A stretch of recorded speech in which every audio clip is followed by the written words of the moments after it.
Hello, everyone. This is Gregory Dirr. I'm a visual artist from South Florida.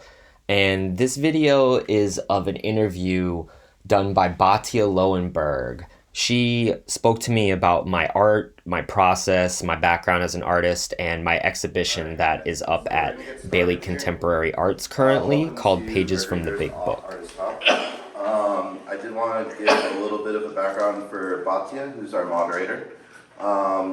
Batia Lowenberg is a large format painter and public artist who does live art events, teaches, coaches, and curates. She was the recipient of the Dina Baker 10,000 Award from the Cultural Council for Palm Beach County in 2016 and had a related solo exhibition there in May 2017.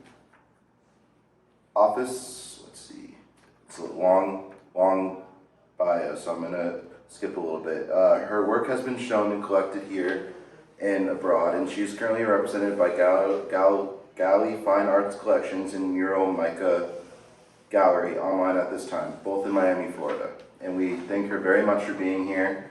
I'm really appreciative of her, and maybe we'll see some work in the future from her in one of these exhibitions. Yes.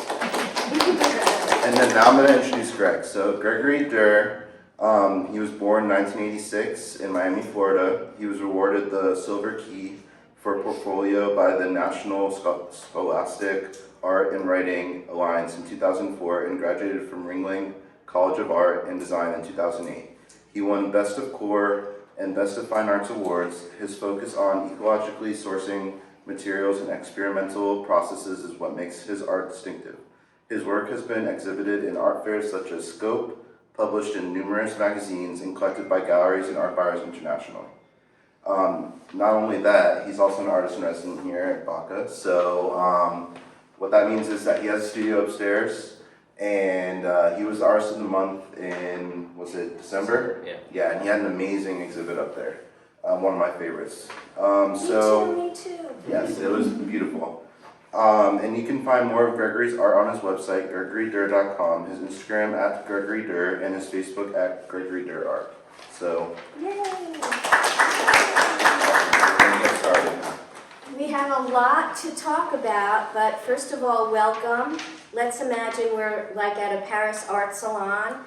When they first opened this was a cafe and gallery this side. So instead of a cafe, it's a salon. So we're all here together, and there'll be time for questions at the end. I have my long list for him too. I almost printed out his whole resume that Ashley sent me. I'll introduce her in a minute. But I didn't want to break my printer. It was 9 pages long, single-spaced, or maybe less, gorgeous. So, and I won't say where I was in 1986, so we'll skip that part.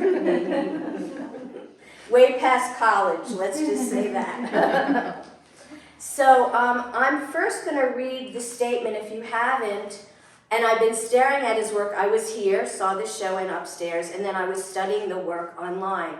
But there's nothing like, just like when we study art history, seeing the work in person. Seeing the Mona Lisa in person. Sometimes it's smaller, sometimes it's bigger, sometimes the color is different. But art has presence because it's made by living beings, living artists. And I'll probably end with, and maybe say it in the middle, we're also here for Collector's Day, and that means a range of things. Tell me if I'm talking too fast. But it also means supporting local artists and supporting living artists, like Greg and others. And there's many ways to do that, including buying their work. Buying their work early, buying their work, privately, buying their work when it's in a show, but there are many, many wonderful ways to support local artists. It's interesting that I've been invited because I'm an artist too. I'm his sister artist, and we've been in some shows together. I'll mention a few right now. But sometimes artists have unique ways, and I hope that what I bring to the table is a unique way of seeing and a unique way of looking at his work, God willing. So. But, and if not, it's just, in my humble opinion, some of these ideas.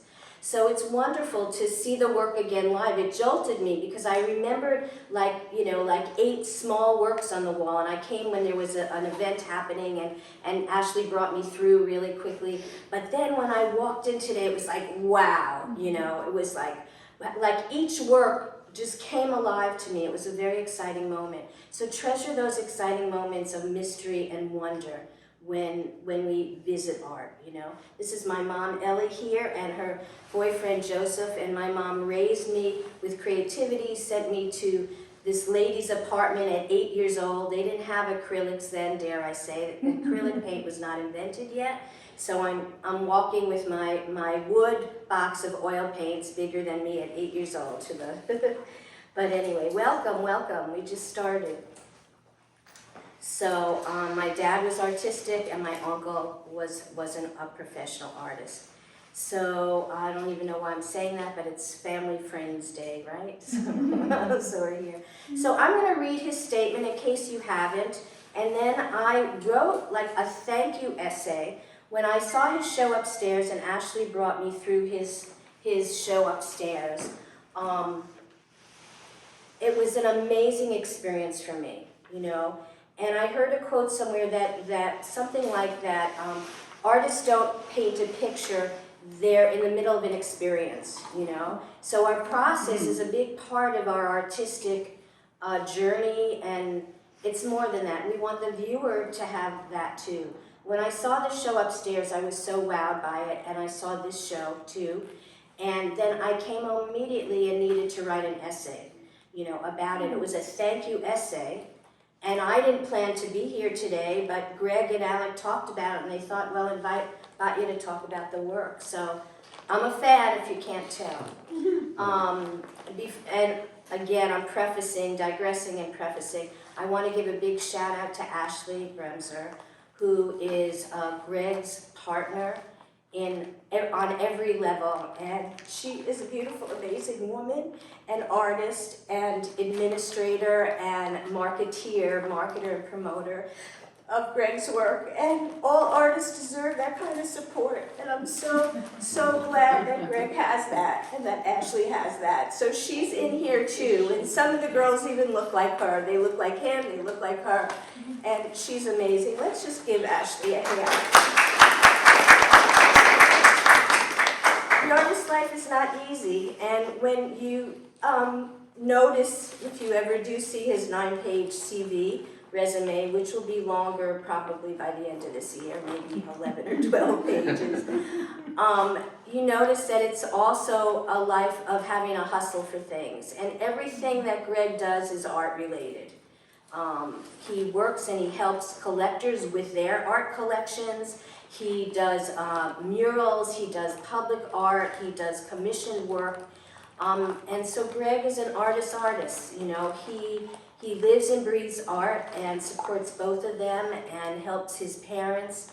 And you should see their house. It's wall to wall. So, and I'll tell you more about the show upstairs, which I call One Big Great Installation Fantasy. So, thank you. You can keep these. I hope I'm not crying. So, if I do, you can... I'll go back to you. So, I think, should I read your statement? Is that a good idea? Yeah. His statement for the show. Okay.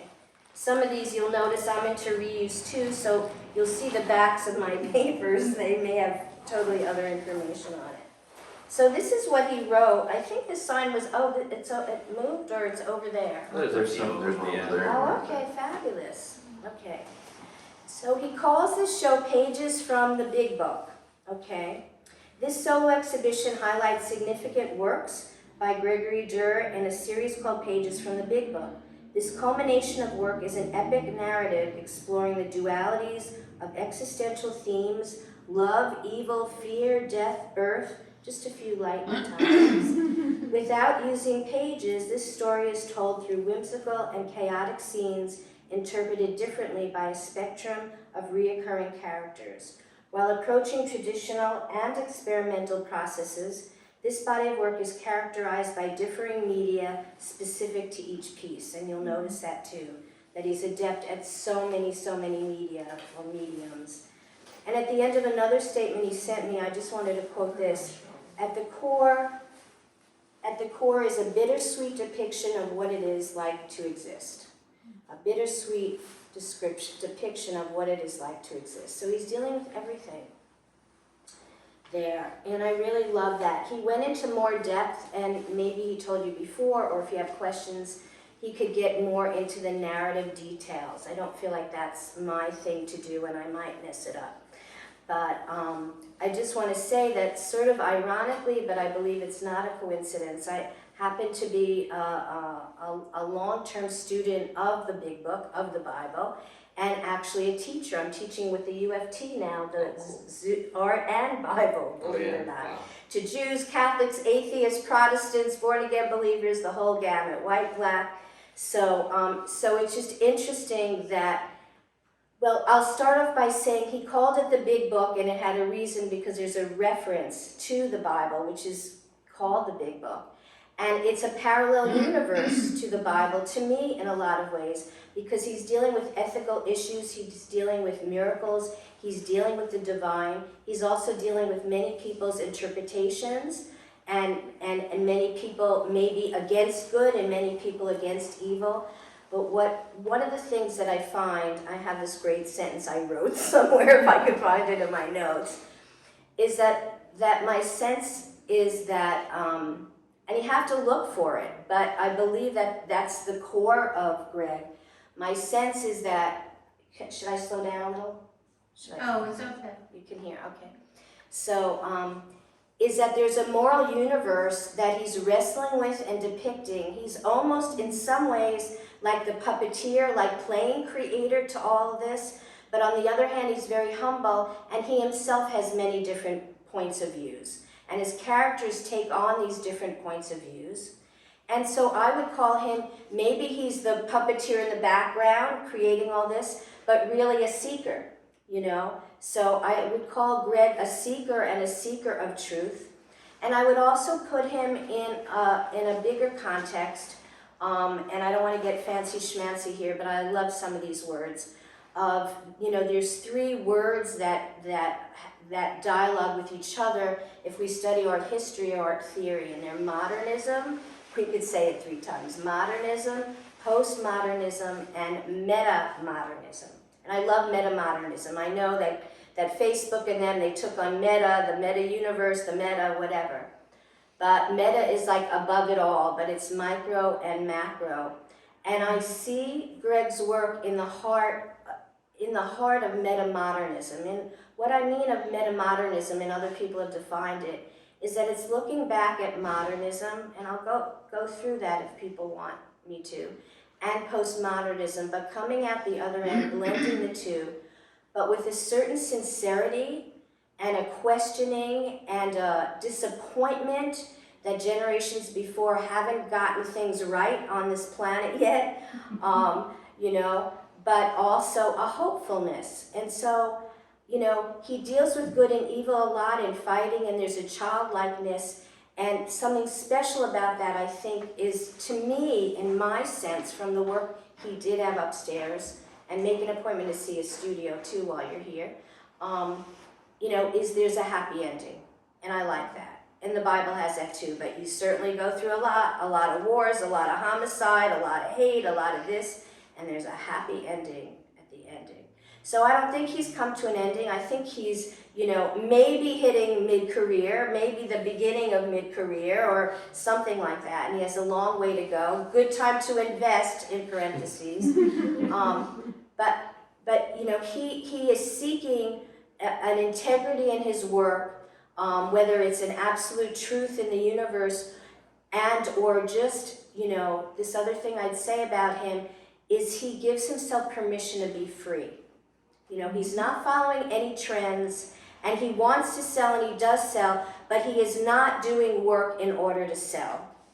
And I might need a tissue for this too. And that is really important. That makes an artist, where you have stepped away from the market, you're aware of it, you're hyper aware of it, you want to play the game and be part of it, but you're separated from it.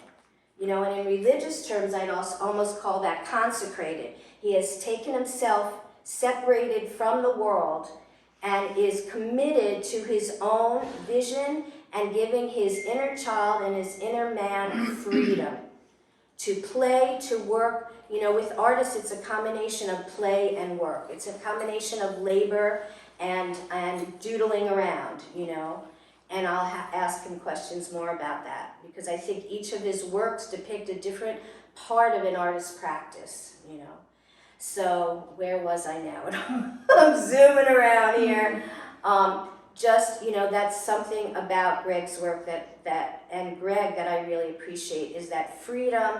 They're not feeding into trends, but being aware, not closing his eyes to things, and standing true to himself. And that is so important for the best work, for the cream to rise to the surface in all civilizations, for artists to have that freedom, and that's why it's also important to support artists. So I think I said most of what I wanted to say. Maybe I'll mention some categories of work, and then I'll read my essay, and then I have a bunch of questions for Greg. So if I could find my notes here. 1 second. Okay, here it is. So when I came, both shows were going, which is pretty amazing. Greg Dirr in stereophonics, which was super cool. I got upstairs, and him and Ashley had covered almost every inch of the upstairs open common space. Now, you know, in curatorial terms, that's a no-no. You need to let the art breathe. This is working here. You know, you should do that. But I will tell you, it's one of the most effective exhibitions I've ever seen. First of all, he showed work, I think, from maybe the past 15 to 20 years. Is that correct? Yeah. So you see his oeuvre, you see his body of work all there in one place. Some of his works had several panels in themselves, and there's different stories going on. But then you see collections of work in clusters. And so I see that his work is most effective in an installation, almost a salon style, up, down, bottom, top, clustered around. That's just my humble opinion. And it was so effective because the whole exhibition was one piece to me, was like one installation. And if you could find pictures, or if they have pictures, it was amazing. So on one aspect, I'm like entering his brain. You know, when they have these amusement parks or these weird science fiction things, you're entering someone's brain, you know. Can't think of one specific offhand, but you know what I mean. You enter the clown's mouth, and all of a sudden you're in this other universe. But we're also entering his soul and his heart. We're also entering the very varied talent that he has, and even the different styles and subjects that he has, but like all at once. It is so much overload that it's incredible. It's like so much overload that you can't even handle it, but yet it's also a comment on the overstimulation in our culture, and even in social media. We overstimulate ourselves that half of us can't sleep at night because we were on our phone most of the day, you know. So the younger generations will get it, and maybe some of us too, but so, and I've become an addict, you know, checking this and reading this and keeping track of this and all this stuff. But so, you know, I'm sad that show isn't on right now, but watch for him again. And so I'm going to read my essay, and then we'll get into questions. Is that good? Yeah, you're awesome. Yeah? Okay. Okay. So this was a thank you essay. Maybe I'll read the top part. Need the granny glasses here. Okay. I called it a thank you essay, and I emailed it to them at 11 that same night after I saw the shows. Greg and Ashley, how totally joyous to see you both tonight and to drink from the magic river of your creative output and dedicated hard work. I wrote the below because I had to, I wanted to, I was compelled to capture and give back what you have given through your work. Use it all, part of it, none of it, credit me if you will, but I wanted to contribute something back to you from the rich adventure you afforded me upon my visit. So these are about the upstairs and this one. And some of this I've said already, but I'll just, read it. One can't possibly conceive of all that Dirr has in his mind's eye, nor at the tip of his brush. His work, seen as a whole, I would call or coin immersive story installations. Remember that. You could quote me or not, whatever.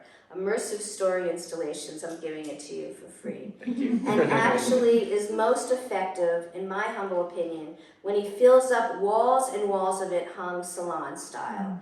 So it's it's a no-no by curatorial standards, but it works it works in this case with Greg. And actually more people are adopting different outside the box installations and ways of showing exhibitions. Anyway, where am I here? Upon viewing, particularly the upstairs exhibition, the viewer is driven with a hunger to know more, to understand more, to study more, to travel more, to want more, and to even ingest more. The richness that these exhibitions serve up are morsels of fractured fairy tales, personal, universal, sometimes creepy, but always enduring somehow and comforting somehow. There is a sincerity to the work, a belief in the world of fantasy, and yet rooted in a world of stability, security, freedom, and the possibility of living happily ever after, in spite of the terror lurking at the corners, and I'd say lurking at the corners of our real world, from COVID on. Dirr lets himself loose, trying a wide range of materials, from broken CDs, that's still in the window, right? No. Oh, it isn't, okay. He did this amazing thing of these stars and asteroids made of CDs. I would never have imagined that they were old CDs mirrored. And you'll tell me also about your amazing animals. As mosaics, to red, yellow, blue, and black electric tape, to painting over or adding to thrift store finds, thrift store paintings. The eccentric beauty, craftsmanship, and control technique open wide a dialectic, we'll get into this too, between control and release, unconscious impulses, and conscious commentary. So there's like a spontaneity, and yet there's a planned conceptual basis too. And I think they vary in different paintings, how he does that balance. Okay, and then I went on, maybe that's just too long there, but so that was my thank you essay. And I'll just talk about a few of his categories. So he has these like interior scapes, you know, these interiors that are disorienting but really interesting. So those are some of the categories of his work in the big book and outside the big book work of his. He does say when he wrote me notes that he's been gathering material and thinking of this concept of the work being many layered and the narrative for many, many years. So there's that, and the Celtic knots, which you should notice in his work, and the red is there, and if I don't buy it, somebody better buy it soon. It's on this wall. Are really a favorite to me. They're very abstract. I'm more of an abstract artist, and he paints it that as an evil place where the knots are. But to me, I just researched it, and also he does these knots on all different surfaces, and they're gorgeous. And I have purchased one of his pieces on dark wood cupboard doors, cabinet doors, and he painted this beautiful coral pink, yellow, never-ending spiral that I'm going to come and hang because it's still not hung. Okay. A lot of the art in my house is still not hung yet.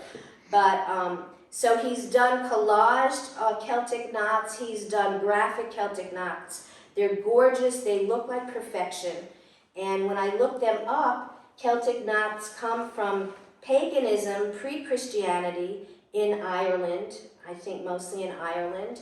But they were a sign of eternity in infinity. And then when Christianity came there, probably through St. Patrick, because I know a bit about St. Patrick, in 450, Christianity adopted the Celtic knots, and so you see a lot of crosses and a lot of gravestones with the Celtic knot, also representing the Trinity, also representing eternity and infinity.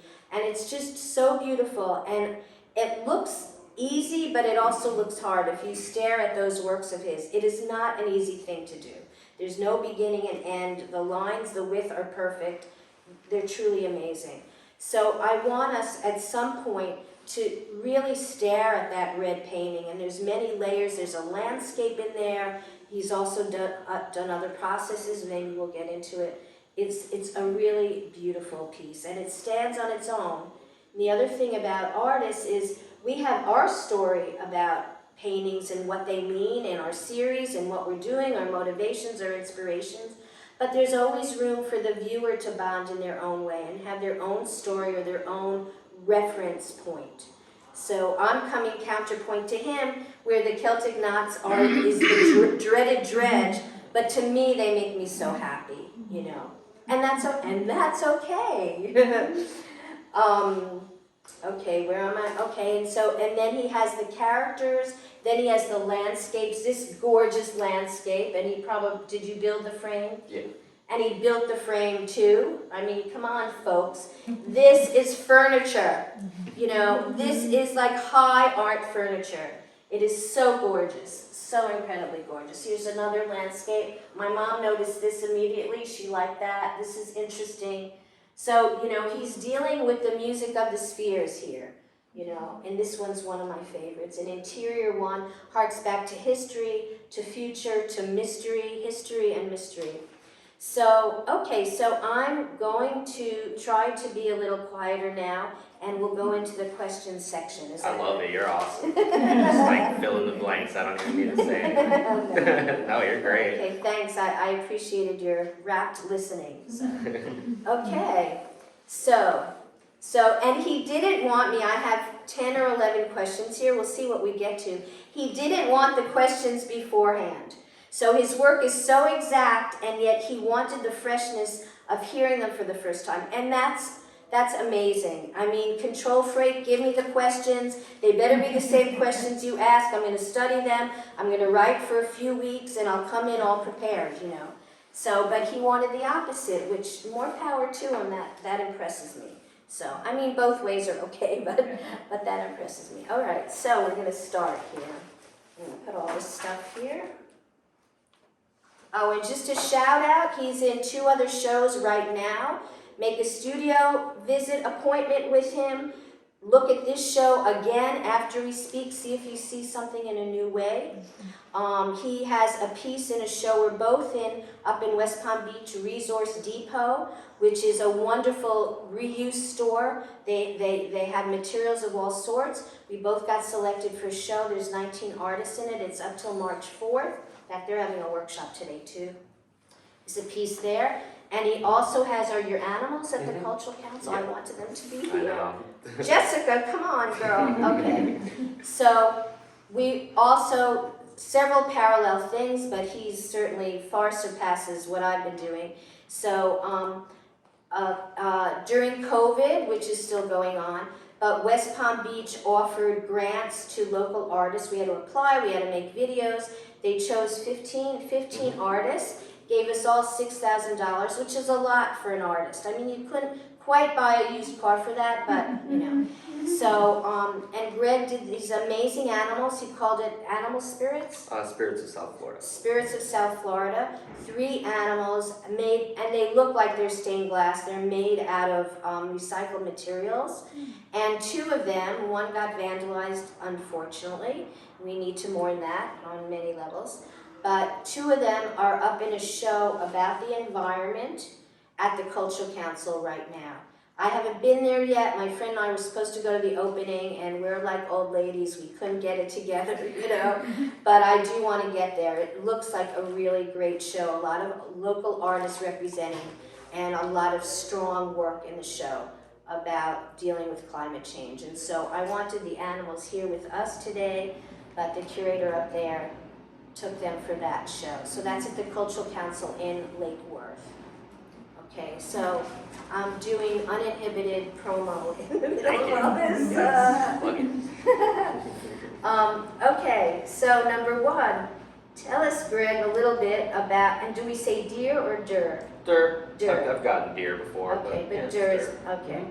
So tell us a little about your family background, ethnic, religious background, if you want, and then about you being a creative kid, which is not always easy, but you know, there's the hard parts, but also what did you do? Did you like to fix things, make things, take things apart? So a little of both. So first, family background, any artists in the family? So my family, they're pretty much all of the ones that I have time of day for. They're all artisans, every single one of them.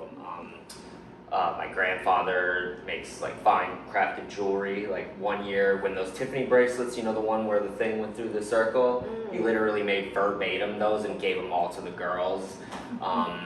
My grandmother's a seamstress. She made wedding dresses that like you wouldn't be able to tell. You know, she worked for Sears back when like Sears was like whoa, and she was a seamstress for them. And my aunt did drafting, my dad did drafting, my dad was a carpenter, my dad was everything. And a lot of the things were creative. He also sung in the choir. My mom sung in a band. My mom will say that her family's not as creative as my dad's side, but my grandfather was a carpenter as well, and I'm sure there's some stuff hidden in there she's not talking about. But yeah, and that's Mom kind of, in a band. That's oh, yeah. pretty good. When I think like right before she got pregnant with me. So yeah, Okay. it was covers, but it was cool. She also did dance and cheerleading and stuff like that. Those are all creative, you know. And I think that's where I got all of this from, because when I was little, if we didn't have something, it was like, okay, let's make it. And especially stuff like that over there, like I couldn't afford to What get over where? this little diorama Okay, thing. uh-huh. So if we couldn't afford like art materials, like let's say clay or Play-Doh or things like that, we would just make it out of stuff. So, you know, what have you, like you make things out of flour, and like you can use like glue and like different sand from outside to make, you know, kind of like macaroni drawings, but like, whoa, to the millionth degree. We were like that type of family. So if we didn't have it, it wasn't really going to stop us from making stuff. So they encourage you, which is great. Oh, yeah. And did you make a lot of stuff in those days too? Oh, yeah, I Or still sing- have a lot of that stuff. Oh. And a lot of the It's characters. a whole other show. Yeah, a lot of the characters you see are still ones that I invented back when I was a little kid, and I just resurrected them. A lot of them I would see from old drawings and be like, oh, uh-oh, I gotta use that one. That's gonna be a character in the big book now. And then religious, I was raised Catholic, but anybody who's Catholic knows there's a lot of apathy that goes along with that, because it's very like strict and traditional and very ritualistic, and most Catholics I know are kind of apathetic by the end of it. So I wouldn't say that I became an atheist or even like agnostic, but I just wanted to see what other religions had to offer, starting with Judaism, because that's the root of all Christianity. And then from there, I went to like more Eastern religions, and I considered myself at one point every religion at a different point. I not only related with it, but I identified with it, and I think that that's just a very human thing. So at this point, I know it's a cliche thing to say to be like, you are spiritual, but I feel like all religions are right. Every one of them has a win for a different type of person, and I think if it works for you, then that's yours. And who am I to say whether it's right or wrong? I just happen to think that they're all right.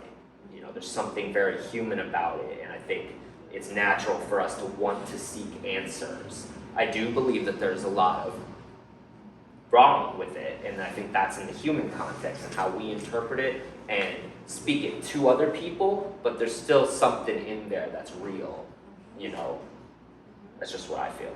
You want to talk about good and evil in your work a little bit, and how it relates or doesn't relate to your spiritual journey? So I think that's my big beef with religion in general, is that good and evil thing and the duality of man, and how it's very much our thing to quantify something and say, this is it, this is evil and this is good. There's not really much room for gray areas, whether it's politics or health or human rights, but there is gray areas. And as humans, that's where we lie, is in those gray areas. So I don't necessarily think there is a definitive evil, and I don't think there is a definitive good. I think there's little bits of both, and it's very obvious to us when it's there, and it's obvious to us when it's not there, you know. But that's getting really deep into it. Things like the dredge, right?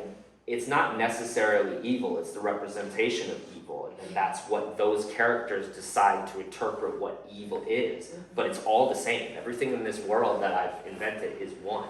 So the dredge is the little girl, and vice versa, if that makes any sense. Thank you for that.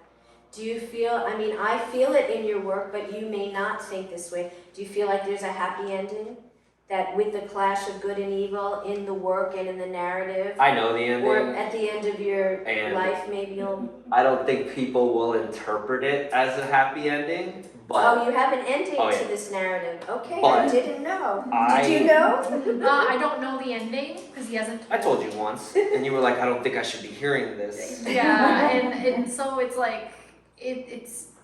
I don't exactly remember exactly how it ends, but yeah, I was very surprised when I saw that there was when I found out that there was. It's an ending, but it isn't an ending, if that helps. And I think that goes hand in hand with what I was just talking about. We really want that beginning, middle, and end, but I kind of refuse to give that. So it is an ending to the story itself, Okay.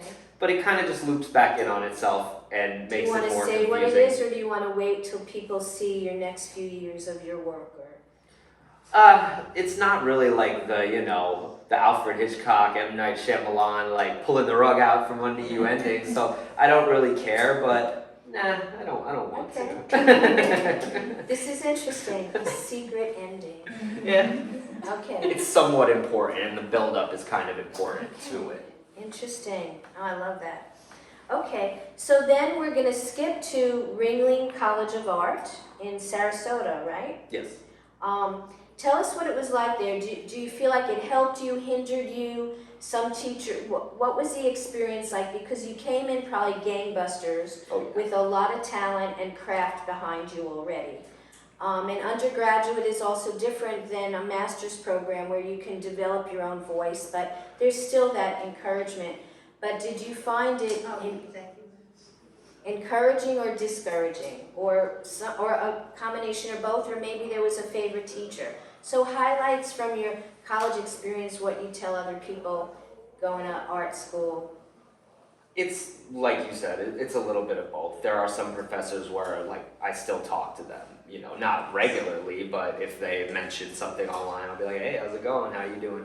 So, and then even some of those at the time, I kind of took them for granted.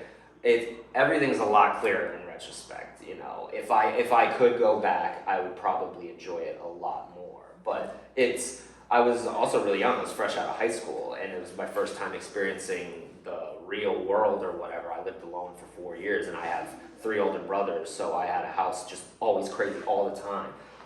So it was definitely different, and I think that probably had more to do with my times where I didn't like it than so much the faculty or the assignments. But on a drier perspective, it helped me with deadlines and being an artist and self-motivating. As strange as that sounds, because you have assignments and you have to stick to the T, right? But if you're not self-motivated, you can't make it in art college, because people have this illusion that art school is easy, but it's totally not. Especially when it comes to things like history or the core classes where they do figure drawings and things. If you're not self-motivated and you don't want to paint figures, oh well, you're done for, So from today, I'm so glad that I went to college, and it's not like a thing that I learned. There wasn't a formula. You don't learn how to be a successful artist. They don't teach you even how to paint. None of that. It's up to you. But I think the act of doing it, and also the act of sticking it out for 4 years, that's what's important to me. That to me is a symbol of what am I going to do with the rest of my career? I'm going to do exactly what I did there. So 2 digressions. Did you feel then that this voice, a particular voice, your voice was developing, or was it more of an experimental, trying everything? Very experimental. I would, because of classes like art history and then the varying different people, I went to the fine arts department, so we had people who would literally throw flour around and beat on drums and yell, and you know what I mean? Not making fun of them, but it is what it is. So when you're comparing yourself to that, art history, the new contemporary masters, and it's all mixing, and then here you go, here's a studio as big as you possibly can, and you can store things in it, and you have all this stuff at your disposal. I just did everything. As an undergraduate. And that's where I learned how to weld. That's where I learned how to make things out of bronze and Cool. giant concrete sculptures and Cool. all the recycled stuff, where it really, really drove in, because I had the opportunity to experiment. And with the professors, it seemed like the more you experimented, the more they loved you, even if your imagery sucked. They would still just be like, oh, Greg is making the crazy thing. He's painting on a Cadillac door. What is he doing? You know, I they want loved it. that, by the way. Oh, it's gone. They stole it. Cool, very cool. I could get into other stuff there, but let's go on. Okay, so Greg has done a lot of public art, and what's nice is actually, it's never enough, but that the towns and cities around here have a commitment to public art more and more, and they see that as artists in public art, that we're also helping to generate and build the economy. And it also helps our personal economy because we get paid for public art. So he's done a lot of that. That's probably 9 pages in itself. I didn't delve into it. But can you tell us like 1 or 2 or so highlights? And Ashley works on them with him. The United Way one maybe, or other murals. He's done a lot of public art as well as commissioned work. So have your choice of picking, you know, a few The public one I art love that ones. really strikes me is the reef in Boca. That's like Tell us where it is, because we haven't seen it yet. Okay, so it's in Boca Raton on Palmetto Park Road. If you keep going on Palmetto Park Road, there's a pavilion, and then there's a little park and fire station. It's right there in front of the park and fire station. And Oh, near the roundabout? Mhm, yeah, Okay, I'll go look. yeah. It's I have to repair it. There's a crack in it right now. On Palmetto? We're on Palmetto. It's right Yeah. at the beach. Mhm. All the way at the It's beach. right Yeah. where the. So it's called South Beach Pavilion. There's a South Beach Park to the left of it. Yeah. Mhm. Oh, we'll have to go look. Yeah, so the imagery is not so much me, you know, it's just a reef, it's representational, but what I love about it is the recycling aspect and the nature and the conservation thing, because outside of the big book, that's a huge thing to me, is conservation. Sorry, I didn't mention it. Reusing materials, recycled materials, you know. That to me is more than just an aesthetic choice or like, oh, this is fun. I feel it's a moral obligation, you know, especially because we're artists. We do this all the time. We're never going to stop doing it. So I feel like I have to figure out how to live not only below my means, but like way below my means, because I'm the one making it. I can make it out of anything. It doesn't really matter. So I feel like that was right up my alley. So not only is it representing the reefs, which we are essentially destroying by pollution, but it's made out of the same pollution. The concept speaks to that, but then it's in a way that's not preachy or in your face to be like, you bad boys and girls, don't do this. It's acceptable and it's palatable. From far away you see a beautiful reef and you're like, oh my God, and then you have to really get close and inspect it to start seeing the bits, and then you see the plaque and you read it and then you know, oh, and then it gets you, you know. Cool. I like that about And it. how big is it about? It's 8 feet approximately tall, and then like 9-ish by 10-ish feet wide in all directions. Very It's cool. huge. Okay, so that's a date, an artist date, as we Yes. say, to go look for that. Cool. Is there another one you want to share? Public art, or should we move on? It's up to you. The public art is, you know, murals and stuff like that. I think the main point and why I am passionate about public art is because it strips it of that elitistness. You know, like in here, not so much. This is free, and like there are free days at museums and stuff. But even in places like this or in museums, it can be kind of intimidating for most people, especially not an artist. They feel like either I'm not supposed to be here, do I know how to look at it, how do I interpret it? Whereas public art, it's boom, there it is, you can get it. You don't have to, nobody has to be looking at you, look at it, you don't have to worry about the way you're perceiving it. It's there for you and it's there for everybody. No matter your financial, cultural background, how old you are, and that's the thing that really like drives me to continue to do it. And I would always That's do great. it, you know, even if I was super successful, I would That's still do it. great. I'd probably do it for free. I love it, love it, love it. Okay, let's see.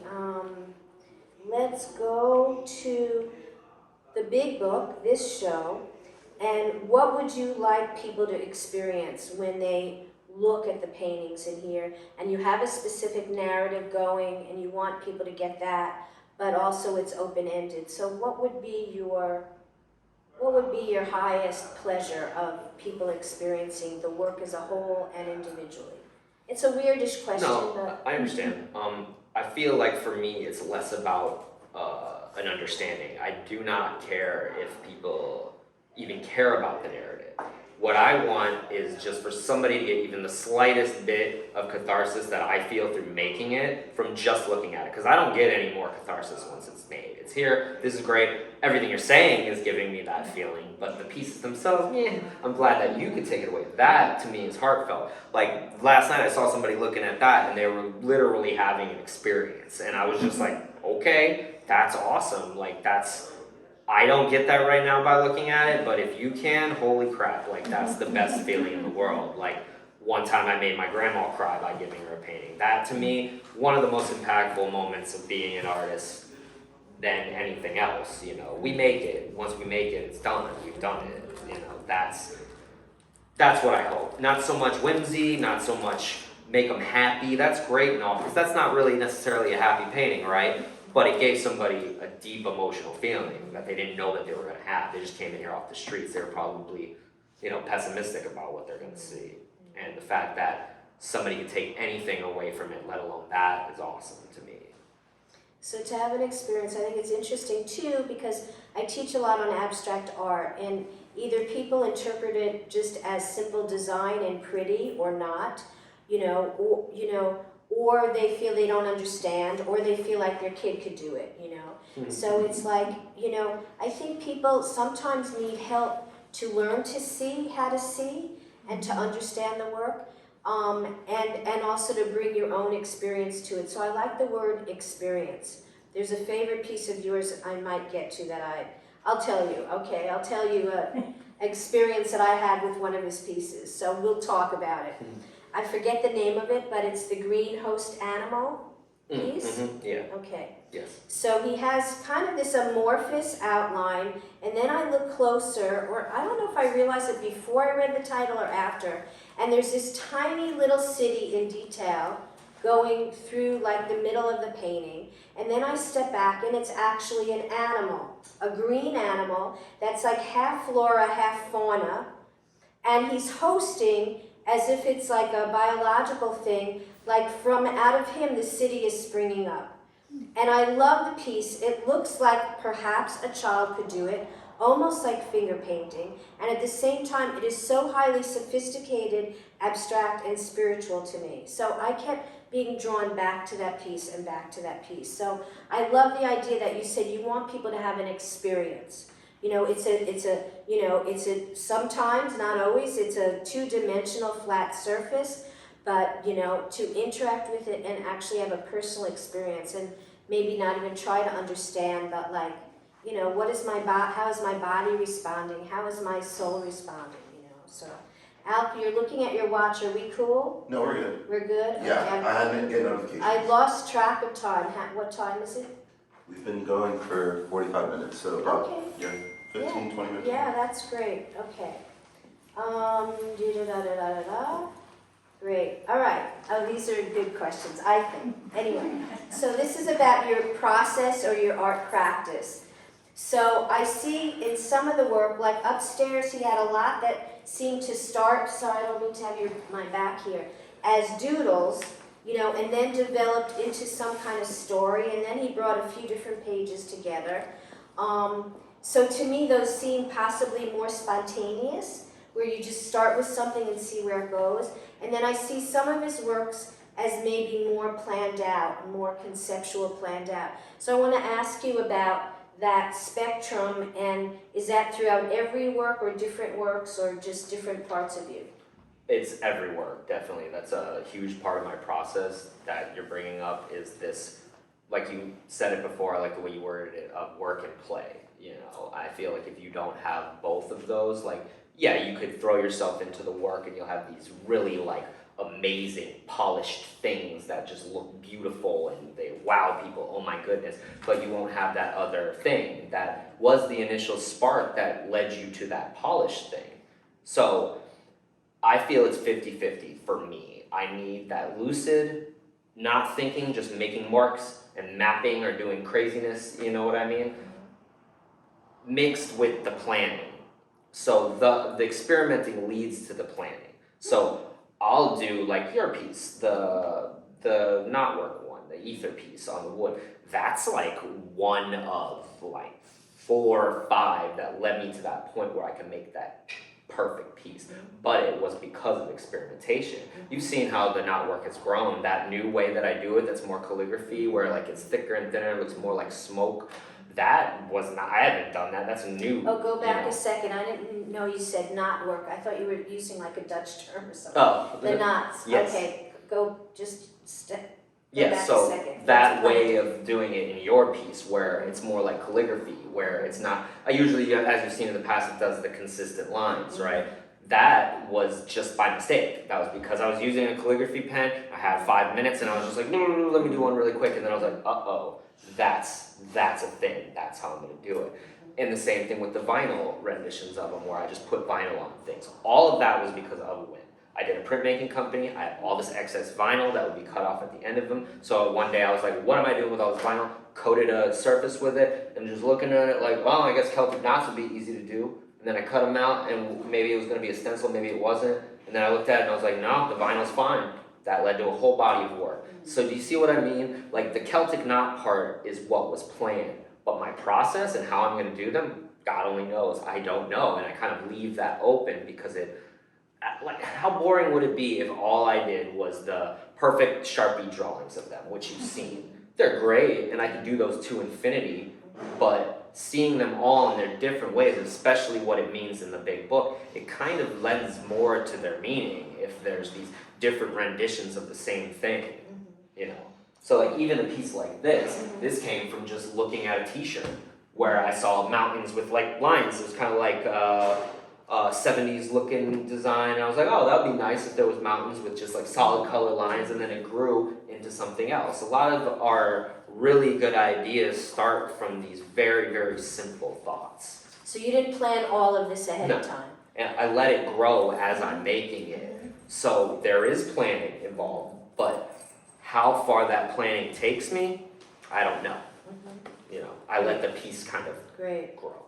And I think that's common for a lot of artists. I really love that back and forth between planning, letting it go, inspiration, this, or starting from a sketch or drawing and then it morphing and changing. Yeah. You know.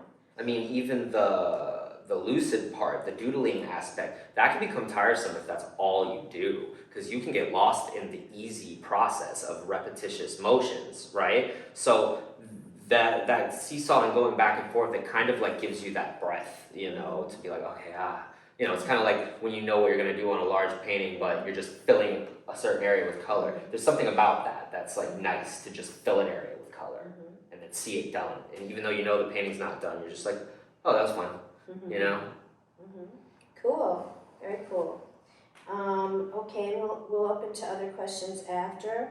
So so an ideal day, right? If you were fully supported as an artist, and you didn't have to hustle or worry about that, which we do, but Yes. what would your dream be?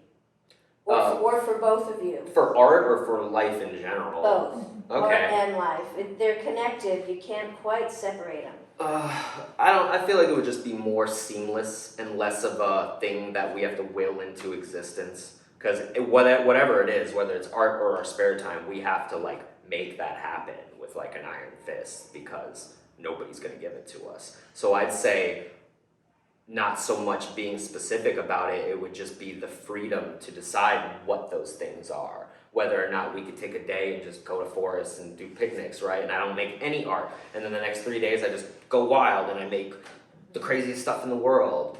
You know, I feel like the decision of when we can do that is more important to me, because we haven't really ever been given that choice. Okay. Well, I ask God to bless you with that. Thanks. Yeah. I'm gonna do it regardless. Good. It's funny because the former curator here, Juliana Ferrero, she's amazing, and she was curating like 5 or more venues in Pompano, and she moved to Pembroke Pines, and she does the Frank Gallery that's connected to City Hall there. So I'm in touch with her a little bit, and she works so hard, and she plans things 2 years out. And she's an amazing, very warm curator, has a great eye, loves all kinds of art. And she's going on a cruise Monday. She had been sick herself. We shared some about that. And it was like, Juliana's going on a cruise. I am so happy for her, because she's one of the hardest working arts professionals that I know Oh, yeah. in South Florida. So it was like, let's all go on. I don't even know how many shows she did in January alone. Amazing. Like, it's just so many. The one who curated this show, it went back that far. So yeah, without her, I Amazing. wouldn't even have this 2 exhibition. years ago, yeah. I won't go into my story with that, but okay. How about influential artists and who you see your work akin to, or just, you know, maybe 1, 2, or 3 artists that you respect, contemporary or historically? I know there's a big Oh, yeah. brotherhood, a family of artists, but So, I mean, a lot of stuff that inspires me is, believe it or not, the more conceptual stuff, which, you wouldn't be able to tell by looking at my imagery because it's very, like, technique orientated, very, like, for lack of a better word, decorative. Like, so I am influenced by the pictorial. old masters, but the modern people I like, like Sanford Biggers and Ai Weiwei, and the people who are, like, pushing the envelope as far as, like, what you're allowed to do because, 2023, people still think that there's nothing that you could do that would be like shocking, but yet these people are still pushing the envelope and still like diving into these parts of concept that we didn't even know were a thing, but then when you see them, it's so relatable and it's so like, it's refreshing in a way. At this point, Alex's camera cut out and we're missing a few questions that Batia asked me along with questions that we opened up to the audience. But I still think that this is a nice video, so I decided I like to share it. I want to thank Batia especially for doing such an amazing interview of me. She asked great questions and did so much research about me and my art in general. I just really appreciate it. I can't thank her enough. She has no idea. I'd like to thank Alec Kirstman for hosting the event at Bailey and recording it for me and always helping me out on everything. Of course, I'd like to thank my partner Ashley for always being there, and I want to thank Bailey Contemporary Arts for allowing me to have this awesome event. And thank you again for everybody that came and watched this talk. It was a really long talk, and I'm just glad that everybody was able to connect with my work and ask such awesome questions. I really appreciate it.